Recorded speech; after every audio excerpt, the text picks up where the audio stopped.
Ashama harka fuunee daawwattoota Abdii Miidiyaa 12 adhas sagantaa tokko qabannee gara keessa dhufnee jirra.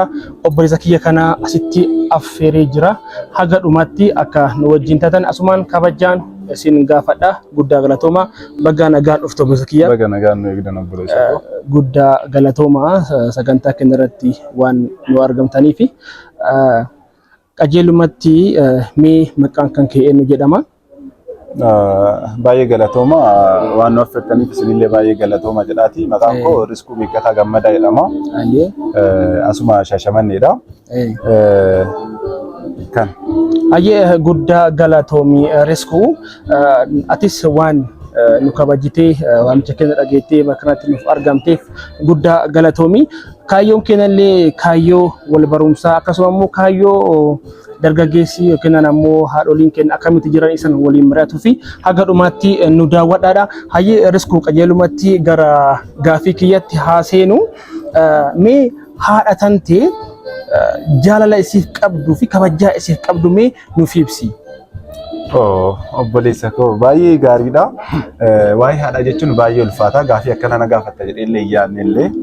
Maaliif gaafii yeroo baay'ee namoota baay'ee gaafatamanidha. Inuma gaafatamu garuu namni baay'een inuma deebisa gaafii kana. Wanti haadha baay'ee waan ulfaataadha. Haadha jechuun akka anaati, akka yaada kootti, akka yaada Riskuutti addunyaa kooti jedhee soo ibsee baay'ee natti tola. Addunyaa kana keessa bu'aa baay'eetu jira.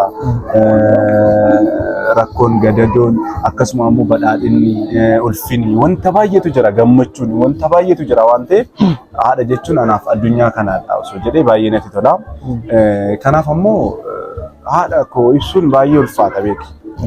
Kana jechuun haati koo nama yeroo ulfaa ji'a 9 garatti si baadhatee rakkinna kan kee guutuu si wajjin danda'ee baadhatee erga ati jaartillee hanga ati guddattee hamma hanga kana geenyellee namni kun guddateera jettee si biraa hin hafne. Namni kun daa'ima kiyya jettee hanga har'aatti si jajjabeessituudha. Haadha jechuun baay'ee ulfaata garuu osoo waa'ee haadha na gaafachuu baattee baay'ee natti tola. Erga na gaafattee garuu akkas jedhee yaada.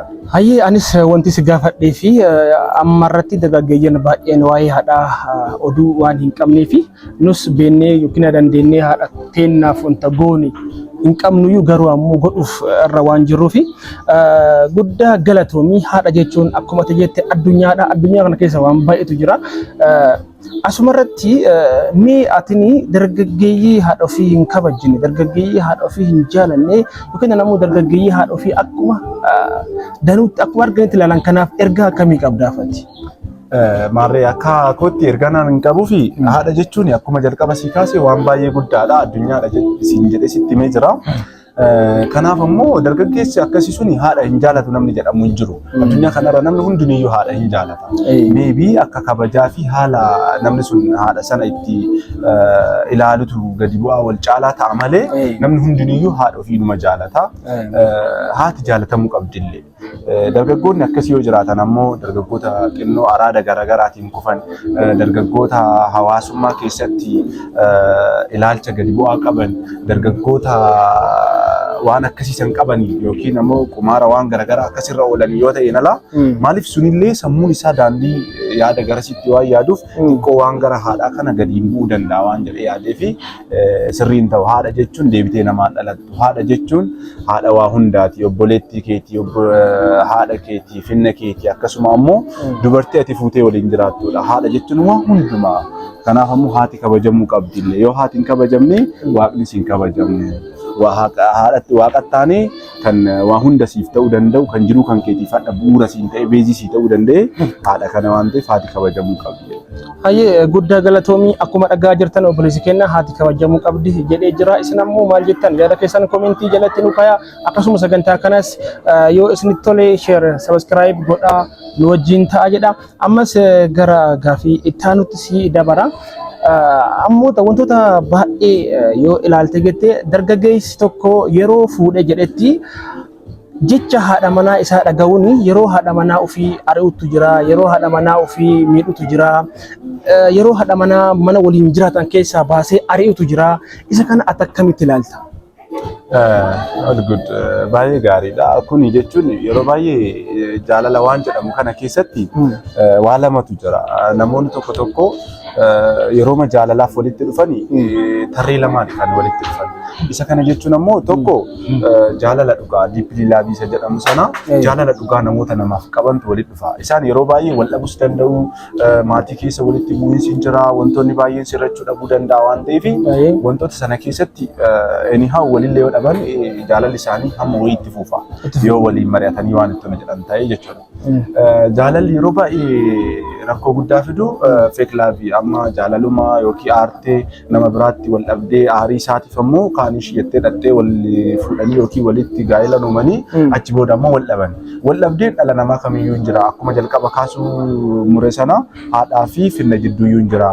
Ilmaa faatiin iyyuu wal dhabdi. Deebitee ammoo daqiiqaa muraasa guyyaa muraasa booda deebanii wajjin haasa'anii. Kuni ammoo laayifiidha. Uumaa gochuu hin danda'a eessayyuu waliin fidanii. Akkasuma ammoo maatii keessa qanii taate ammoo haadha manaa kan kee yookiin abbaa manaa kan kee guyyaa ta'e namni sun ammoo si'iif waa hunda keeti waan ta'eef wal dhabuu danda'a. Iddoo si eege sanaa dhabee waa wayii si qomatee si aaruu danda'a. Kanaaf ammoo wal dhabdee sana ammoo kan furuu dandeessuun teettee mariidhaan waan akkanaatti badee waan kana sirreessidha jedhanii wal gorfatanii wal tumsanii waan sanaan wal sirreessuudha malee wal arrabsanii wal qeeqanii toltuun yeroo baay'ee wajjin dabarsan sana muluu balleessanii wal biraa deemuun nas hin ta'amu. Baay'ee ulfaata. Asumarratti malee gaafa tokko dhiifama si gaafadha. Fakkeenyaaf haati manaa takka haati mana tantee fakkeenyaaf yookiin na filadhu yookiin na haadha tantee filadhu siin jetti. Yeroo kana haadha mana tantee filattee haadha mana kee mana tokko waliin jiraattamu haadha tantee filattee ammoo waliin jiraattamu haadha tantee ariitee ammoo isii dhiifta. Mee akkam goota waan kana irratti? Kun yaada kooti. Akka yaada kootti aan ka ibsu dhugaa dubbachuu fi haadha koo filattee maatii kee yookiin haadha manaa kan kee dhiista waan jedhamu anuma hin barbaachisne. Akkamitti yoo jette fakkeenyaaf haadha koo dhiiseeti ishee sana filachuuf ammoo haati koo hanga edimee yookiin waggaa hanga nama irra jiru kana guddisee waan hunda nama mucayyoo sana akka fuudhu na taasise yookiin haadha manaa tanaayyuu akka ishee argu kan na taasise haadha koo sana. Osoo isin jiraachuu baattee ishee sanaayyuu arguu hin danda'u. Jaalallee koo sana arguu hin danda'u jechuudha. Ana haadha koo yoon kabajine ana kabajuu hin dandeessu jechuudha. Just amma ishee dhiistee ammoo haadha kan kee filattallee ka jedhamu hin danda'amu. Tarii ishiillee jaaladheera waan ta'eef jaalallaa jechuun neechariidha uumama waan ta'eef ishee kana jaaladheeranillee waan ta'eef haadha dhiisee wanti hunda jedhamu hin jiru. Iddoon haati qabdu addatti jaalalli haati qabdu iddoo addaa qabdi. Iddoon haati manaa koos qabdullee jaalalleen koo qabdullee iddoo addaa qabdi. Waan wal gitu hin qabu. Kun ka haadhaati kun ka haadha manaa kootiiti malee waan walitti bu'u hin qabu. Haati manaa koo iddoo haadha manaa koo fudhatti.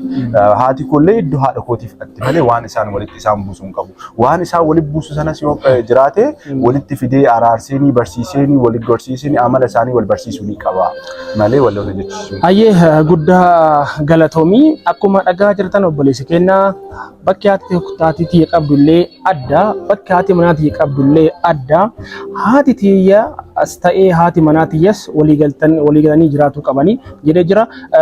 Asumarratti ergaa haadha manaa yookiin ammoo shamarra gara qaama kanatti edamtuuf ammoo ergaa akkamii dabarsitaa namoonni kun nama fakkeenyaaf intalti gaafa shamarri wayi gaafa mana tokkotti eda'amtu yookiin gammachuudhaaf qabattee dhufti yookiin ammoo gadda wayi qabattee dhufti. Maaliif yoo jette maatii qara jaalalaan jiru yookiin ammoo jaalala san diiguu dandeetti yookiin ammoo kan caalaa akka maatii sun wal jaalatu godhuu dandeetti. Ati kan akkamitti ilaalta? Baay'ee namatti tola. Dhugaa dubbachuu fi maal jedha jechama tokkotu matsaafa tokko irraa dubbisee haati manaa gaariin addunyaa kanarratti jannata keeti jannata addunyaa kanaatis hin jedhamu. Haati manaa badduun yookiin walii jireenyi sun walitti hin simanne yoo fuute ammoo si'oolii yookiin ammoo azaaba gubbaa kanaati jedhamee ilaalama. Kana jechuun maal jechuudha? Ani haadha manaa koo gara fuulduraa haadha manaa tiyyataati jedhee yaadu dhugumatti wanti ani beeku ishiinillee nama naaf yaadudha nama naaf beekudhallee jedhee yaada. Tarii yoo hin danda'amnellee waan yaada bultiidhaan bilchinnaan ta'anii mariidhaan sirratu waan ta'udha malee dubartiin haadha koo kabajine natti illee dhufullee hin dandeessu. Maaliif ani haadha koo akkasitti na guddistee waan hunda naaf taate addunyaa kooti naaf taate sana ammoo ishee guyyaa keessa na dhufteef jedhee dhiisuun illee hin danda'u. Jijjiiruun illee hin danda'u. Hayyee. Garuu isheen ammoo dhiisuun hin danda'u. Haala jiruun ammoo sisteema jireenyaa sana ammoo sirreessee barsiiseenii waliin jiraachuun hin danda'ama gara daandii sirriitti fidee guddaa galatoom. Shiti kabraa gaafii dhuma siyaa gaafadhuuti waa'ee haadhaatiin wal qabatu jechuudha. Dargaggeessi tokko yoo fuudhee jedheen booda ilmummaa yookiin ammoo daa'imummaa haadha sanii dhabeettee yaadda. Nam fakkeenyaaf atiin fuutaa haayitantee mucaa kiyya yookiin ammoo daa'ima kiyya yoo isin jette wanti si qaanessu hin jiraa? Ittiin qaanoftaa? Ergaan fuudhee booda maaf ittiin qaanaa? Durayyuu si kaasee ture. Maaliif haati baay'ee umriin kan kee deemee waggaa 70 60 galee yeroo hundumaayyuu daa'ima siseeti. Isaaf daa'ima. Yeroo hundumaayyuu daa'ima. Daa'ima koo kalee koo usumaati waan isheen waan ati guddatte hin seene ati dargaggoomtee guddattee ga'eessa taatee jaarta. Kanaaf ammoo isheen osoo waan fedhe sinaan jette tarii asumaan gabaabumaan maqaan koo maqaa maatiin maazarii ittiin na waamtu maqaa addaati. Maqaan sun namoota biratti ammoo maqaa gurraa dhageettiif ittiin tolleedha. Garuu isheen sababa na leellisuurraa kan kaane leellifannaarraa maqaa sana na yaamaa turte jechuudha. Kanaaf istiin na'u hamma hanga kana ga'e illee maqicha sanaan na yaamti jechuudha. Just natti tola. Nama gammachiisaa wanti haati guddaa galatoomii hin jedhaa.